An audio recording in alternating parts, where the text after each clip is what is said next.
Outside the train station in Rotterdam is the Laurenskerk, the St. Lawrence Church, the only medieval building that's still standing in Rotterdam. It's because the war played a big factor in most buildings being disappeared, really all of them. Between 1449 and 1525, this was built, the beautiful church, and is the city's first all-stone structure.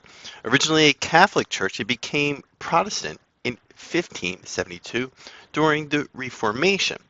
Now, during World War II, May 14th, 1940, the church was heavily damaged in bombings that you saw earlier in the video, and leaving only the walls and the tower.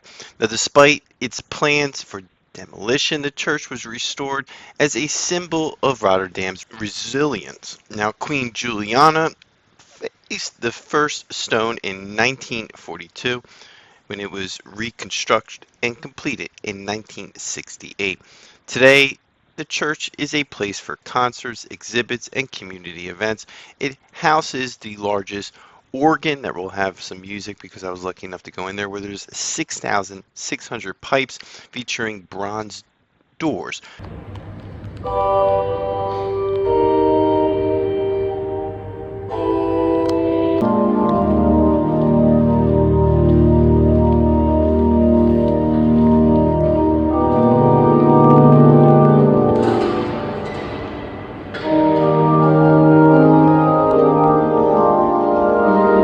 I believe it was only €4 to go in, and it's well worth it. You have to go inside.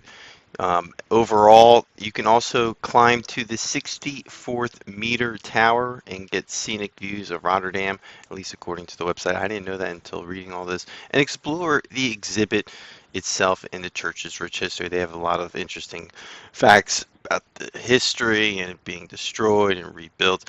And it stands a testament for the city's spirit and culture throughout its time being built. To be some amazing pictures that we were able to pull from the website here, and you can see there wasn't much left, but there wasn't anything around there, and it still ended up making it through the war and still sits there today, which is very impressive. Now, the bronze doors for the pipes was built by a architect, Manzu, that depict scenes of war and peace, which make it even more unbelievable. Now, this is a must for anyone that's going to Rotterdam, a top 5 destination. And for the price, well, it's just a short walk from the train stations. Make sure you grab yourself some good food and enjoy yourself there at this wonderful location. It's also next to the food court, so you can get everything you need. That's going to do it for our quick list. Keep a lookout for more videos to come. This is the Parfessor. We do golf reviews, but we've changed it up here on this video.